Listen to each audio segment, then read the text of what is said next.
Friends, कैसे हैं आप सब। चलिए शुरू करते हैं, कैसे स्टार्टअप बिजनेस शुरू करें। पार्ट 7 में आपका स्वागत है। फ्रेंड्स, चलिए शुरू करते हैं। क्या आप इस बिजनेस को शुरू करने के लिए पर्याप्त कैश जुटा सकते हैं? सीधे सीधे शब्दों में कहें तो एक स्टार्टअप के 3 मुख्य चरण होते हैं। नंबर 1, एक मिनिमम वायबल प्रोडक्ट MVP बनाना। नंबर दूसरा, पहला वास्तविक कस्टमर ढूंढना। नंबर 3, ग्राहक बेस को बढ़ाना, विकसित करना। हर चरण को पार करने के लिए किस कैश की ज़रूरत का हिसाब लगाएं और फिर आगे बढ़ें। एक MVP बनाने के लिए आपको कितने कैश की ज़रूरत होगी। उदाहरण के लिए, अगर एक सॉफ्टवेयर बिजनेस करने की सोच रहे हैं तो इन बातों का ध्यान में रखें। लोगों की संख्या, सैलरीज, ऑफिस के लिए जगह, उपकरण, laptop, data centre, capacity, machinery वगैरह, रजिस्ट्रेशन, सॉफ्टवेयर लाइसेंस। MVP से ग्राहक को पहली सेल्स तक जाने के लिए आपको कितने कैश की ज़रूरत होगी, इन बातों को ध्यान में रखें।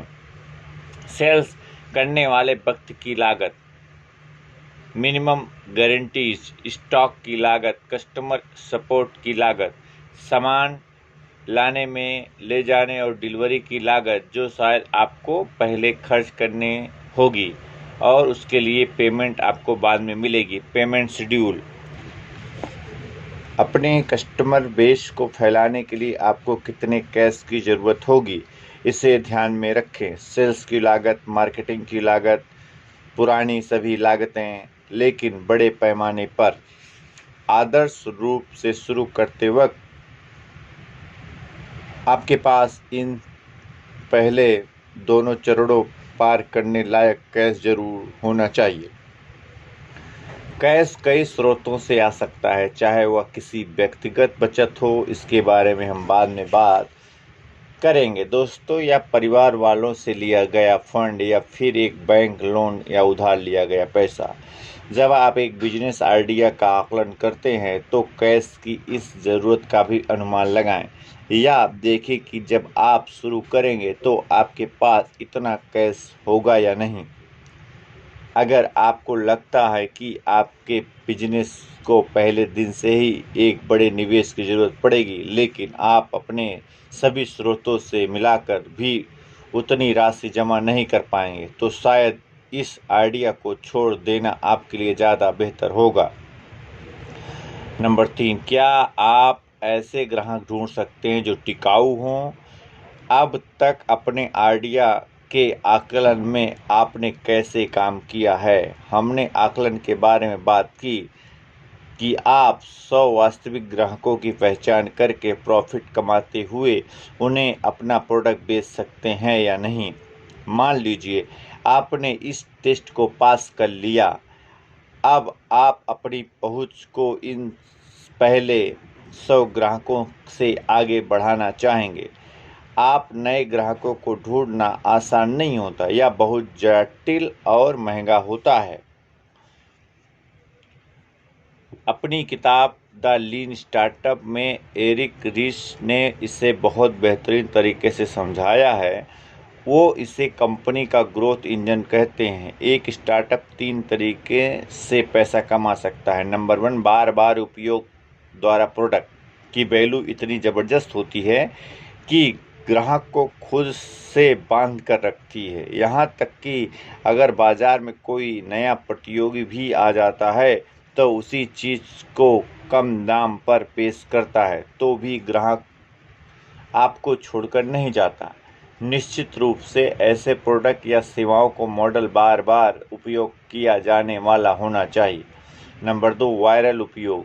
आज की इंटरनेट से जुड़ी दुनिया, अगर आप अपने ग्राहकों को दूसरे संभावित ग्राहकों से अपनी सिफारिश करने के लिए प्रेरित कर सकें आपके लिए बिना ज़्यादा ऊंची लागत के, तो समझ लीजिए कि आपके हाथ एक सोने का अंडा देने वाली मुर्गी लग गई है।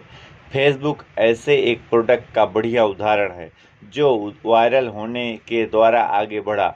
साल 2005 में अमेरिकी बाजार में इसे सफलता मिलने के बाद यह इंडिया में सब ज़्यादा लोकप्रिय नहीं था। उस समय यह ऑरकुट नंबर 1 प्लेटफॉर्म हुआ करता था। एक पॉइंट पर आकर लोगों ने फेसबुक को अपनाना शुरू कर दिया ऑरकुट को छोड़कर, सिर्फ इसलिए क्योंकि आपके दोस्त फेसबुक को अपना रहे थे। आपके लिए भी ऐसा करना एक मजबूरी था। थोड़े ही समय फेसबुक ने ऑरकुट को मीलों पीछे छोड़ दिया और भारत का नंबर 1 सोशल प्लेटफॉर्म बन गया। नंबर 3, खरीदी गई ग्रोथ। आखिरी तरीका है ग्राहकों को पाने के लिए पैसा खर्च करना। इन चीज़ों के काम करने के लिए यह जरूरी है कि जितना पैसा आप एक ग्राहक से कमाएं वह उसे पाने के लिए चुकाई गई रकम से ज़्यादा हो। अपने बिजनेस आइडिया का आकलन करते समय आपको इन बातों को ध्यान में रखना चाहिए। क्या आपका बिजनेस ग्राहकों को असली वैल्यू उपलब्ध कराता है और यह लगातार आगे बढ़ने में समर्थ हो पाएगा? अगर आप बाहरी स्रोतों से पैसा जुटाने और ग्राहकों को अपनी सेवाएं उपयोग के लिए पैसा चुकाने द्वारा अपना बिजनेस चलाने के बारे में सोच रहे हैं, तो काफ़ी संभावना है कि आपका प्रोडक्ट ज़्यादा दमदार नहीं है और जल्दी ही बोल जाएगा। नंबर 4, क्या आप एग्जीक्यूट कर सकते हैं? कोई भी बिजनेस 10% आइडिया और 90% एग्जीक्यूशन होता है। एग्जीक्यूशन के बिना अच्छे से अच्छा आइडिया भी बेकार है। एग्जीक्यूशन से मेरा क्या मतलब है? इसका मतलब है चीज़ों को करना ताकि आपका प्रोडक्ट बनाया जाए, बेचा जाए और आपके ग्राहकों को डिलीवरी किया जाए। इसमें हर छोटी चीज़ महत्वपूर्ण होती है, लेकिन हो सकता है आप पूछें, अभी तो मैं सिर्फ यह देख रहा हूँ कि आइडिया के कितना दम है, अभी भी एग्जीक्यूशन के बारे में क्यों सोचना?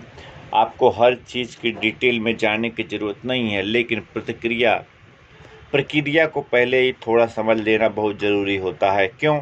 क्योंकि अक्सर कारोबारी एग्जीक्यूट करने की अपनी काबिलियत पर ज़रूरत से ज़्यादा भरोसा कर लेते हैं या एग्जीक्यूशन की जटिलताओं को कम करके आंकते हैं। इन सब चीज़ों को होना हमारी कल्पना से कहीं ज़्यादा मुश्किल होता है। क्या आपको हमारे द्वारा पहले डिस्कस की गई वह महत्वपूर्ण योग्यता याद है जो एक कारोबारी को सर्वाइव करने के लिए सबसे ज़रूरी होती है? धैर्य। आकलन करने के लिए आप एक अच्छे स्तर की समझ को कैसे विकसित कर सकते हैं? अगर आपके पास पिछले अनुभव हैं तो वो आपकी काफ़ी मदद कर सकते हैं। ऐसे में आपको अच्छी तरह पता होता है कि क्या और कैसे किया जाना है।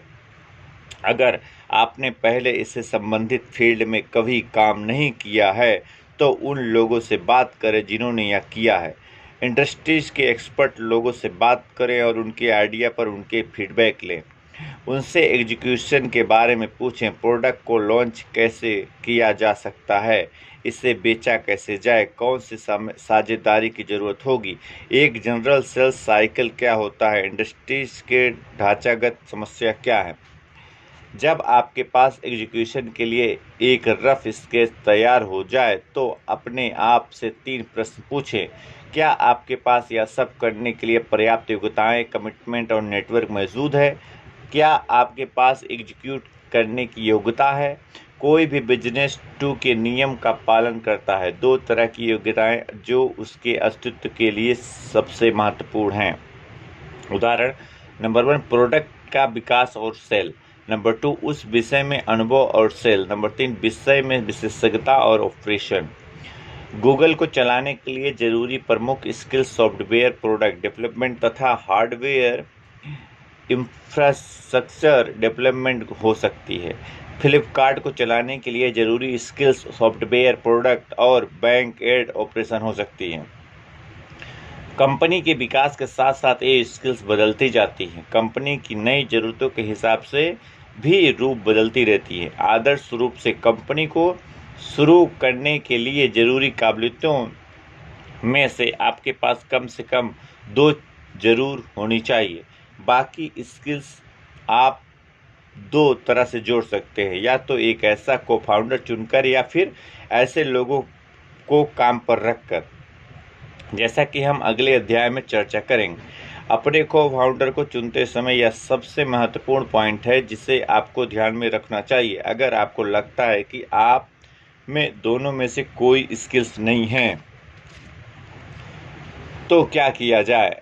ऐसे केस में मेरी आपके लिए चुनौती है कि आप अपने ड्राइंग बोर्ड पर वापस जाएं और इस पर दोबारा विचार करें।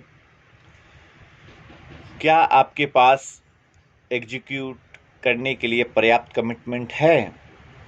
हिसाब लगाएं आपके आइडिया को एग्जीक्यूट करने के लिए किस तरह के कमिटमेंट की ज़रूरत होगी। यहाँ मैं उस आइडिया के लिए आपके पैशन या उसमें आपके इंटरेस्ट की बात नहीं कर रहा हूँ। मैं यह मान कर चल रहा हूँ कि इन बातों को तो आपने इस प्रश्न का उत्तर देते वक्त ध्यान में रखा होगा। मैं बिजनेस क्यों करना चाहता हूँ? मैं दो चीज़ों के पूरे कमिटमेंट की बात कर रहा हूँ, टाइम और एनर्जी।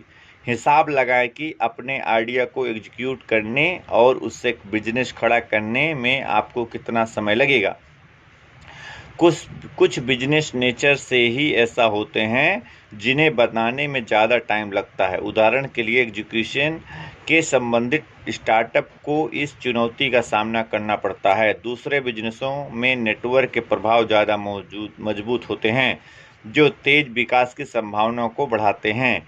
इसे आंकने पर एक अच्छा तरीका है उसी फील्ड की दूसरी कंपनियों की ग्रोथ पर ध्यान देना। सुनिश्चित करें कि आप अपने बिजनेस के निर्माण के लिए एक वास्तविक समय सीमा को समझ रहे हैं और तब उसके लिए कमिट करें। अंत में, क्या आपके पास एक आइडिया जो एग्जीक्यूट करने में आपकी भूमिका निभाने के लिए पर्याप्त मात्रा में शारीरिक एनर्जी है? किसी भी भूमिका को फील्ड हैवी और ऑफिस हैवी के रूप में बांटा जा सकता है। सेल्स, मार्केटिंग और ऑपरेशन अक्सर फील्ड हैवी काम होते हैं, जबकि प्रोडक्ट डेवलपमेंट और इंजीनियरिंग अक्सर ऑफिस हैवी काम होते हैं। इन सब में अलग अलग लेबर और अलग अलग प्रकार की शारीरिक एनर्जी की ज़रूरत होती है। क्या आपके अंदर उन लेवल की एनर्जी पर्याप्त मात्रा में है? क्या आप अपनी एनर्जी को अपने बिजनेस के विकास में लगाने के लिए तैयार हैं? क्या सपोर्ट के लिए संसाधन आपकी पहुंच में हैं? क्या आपके कोई रिश्तेदार या दोस्त इस इंडस्ट्री में हैं? क्या आपके पास खुद को सपोर्ट करने के लिए एक नेटवर्क है? अगर आप कपड़ों का बिजनेस शुरू करना चाहते हैं तो फैशन या रिटेल से जुड़े लोगों को जानना आपके लिए मददगार साबित होगा। अगर आप हेल्दी जूस का बिजनेस में दाखिल होना चाहते हैं तो न्यूट्रिशन या खाने की फ्रेंचाइजी के बिजनेस से जुड़े लोगों को जानना अच्छा होगा। इंडस्ट्री के लोगों को से जुड़ना अच्छा होता है। वो आपको गाइड कर सकते हैं, सही प्रश्न पूछने में आपकी मदद कर सकते हैं, कोई महत्वपूर्ण अपॉइंटमेंट दिलाने में आपकी मदद कर सकते हैं, चीज़ों के होने की स्पीड बढ़ाने में मदद कर सकते हैं, आपके सामने आने वाली संचालन संबंधी परेशानियों के बारे में आपको सही नज़रिया दे सकते हैं। हर बिजनेस की अपनी कुछ खासियतें होती हैं। आप उन्हें तभी जान सकते हैं जब आप कुछ समय उस बिजनेस में बिताएं। नंबर 5, क्या यह आइडिया आपके क्यों के साथ फिट बैठता है?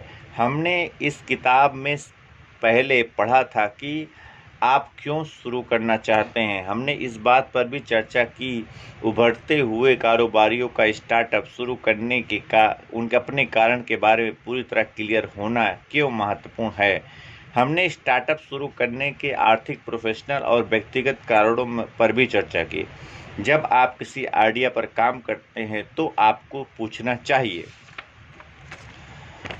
कि क्या यह आपके लक्ष्यों और उम्मीदों पर पर्याप्त करने की आपकी मदद करेगा।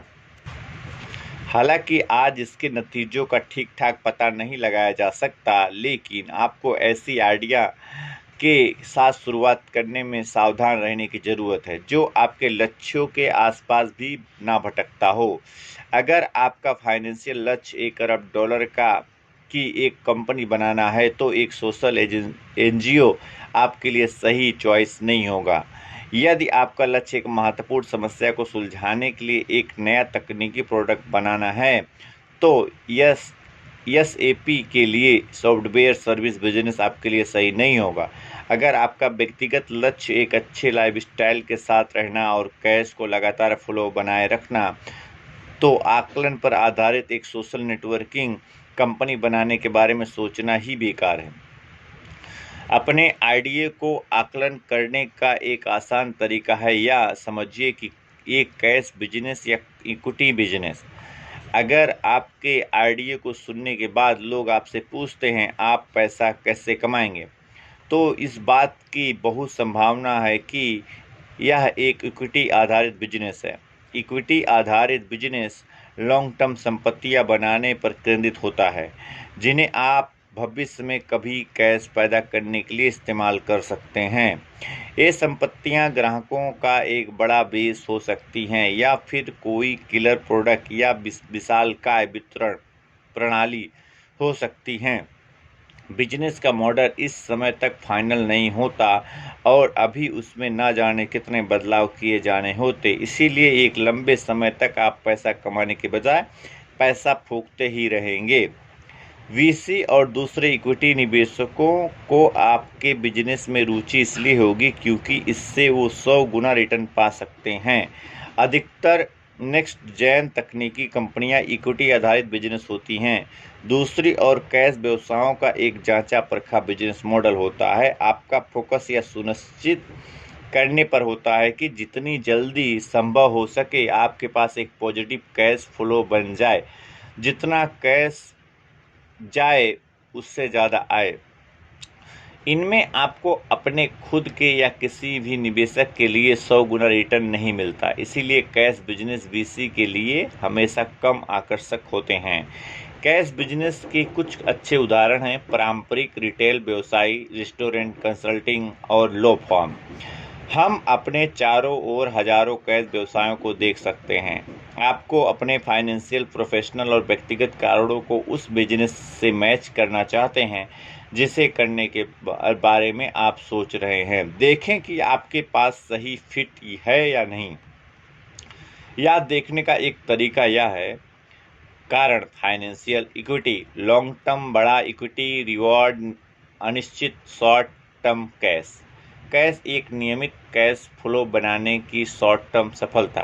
प्रोफेशनल, ज़्यादा जोखिम अपेक्षाकृत ज़्यादा फायदा, कम जोखिम फायदा सीमित हो सकता है कैश में।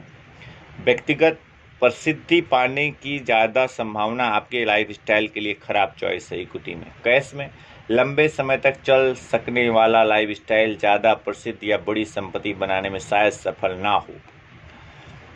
अगर आपको महसूस हो रहा है कि यह आइडिया आपके लक्ष्यों को प्राप्त करने में सफल नहीं होगा, तो यह खतरे की घंटी है। या आपको कितना भी आकर्षित क्यों ना करे, अंत में आप असंतुष्ट ही रहेंगे। रिकैप, हमने स्टार्टअप आइडिया आकलन नमूने के बारे में बात की। नंबर 1, क्या आप 100 शुरुआती ग्राहकों की पहचान कर सकते हैं और प्रॉफिट कमाते हुए उन्हें सर्विस दे सकते हैं? क्या आप ग्राहक की समस्या को परिभाषित कर सकते हैं? क्या यह वास्तविक है? आपका सॉल्यूशन आपके प्रतियोगियों से बेहतर कैसे है? क्या आपके टारगेट कस्टमर खरीदने के इच्छुक हैं? किस कीमत पर? क्या इससे आपको प्रॉफिट होगा? क्या यह कीमत आपकी लागत से ज़्यादा है? नंबर 2, क्या आपके पास शुरू करने के लिए पैसा है? नंबर 3, क्या आप ग्राहकों को आकर्षित कर सकते हैं और उन्हें टिकाए रख सकते हैं? नंबर 4, क्या आप एग्जीक्यूट कर सकते हैं, यानी आप अपने आइडिया को बिजनेस में बदल सकते हैं? क्या आपके अंदर एग्जीक्यूट करने की काबिलियत है? क्या आपके अंदर एग्जीक्यूट करने के लिए पर्याप्त कमिटमेंट है? क्या सहायता के लिए संसाधनों तक अच्छी पहुंच है? नंबर 5, क्या यह आइडिया आपके क्यों के साथ फिट बैठता है? कैश बनाम इक्विटी बिजनेस। ऊपर दिए गए पॉइंट्स के आधार पर अपने कई आइडिया में से एक का आकलन करने की कोशिश करें जो आपको सबसे बढ़िया लगता है और देखें कि इससे आपको क्या नतीजा मिलता है। अपने अनुभव के बारे में मुझे ट्विटर पर मैसेज करें या सैंपल हम आपसे बेहतर कैसे बना सकते हैं इसके बारे में चर्चा जानकर मुझे दिल खुशी होगी। Thank you so much friend. मिलते हैं नेक्स्ट पार्ट में। चैनल पे नए हैं सब्सक्राइब कर लीजिए फ्रेंड्स, शेयर कर दीजिए वीडियो और प्यारा सा कमेंट कर दीजिए, लाइक कर दीजिए friend. Thank you so much. मिलते हैं नेक्स्ट पार्ट में।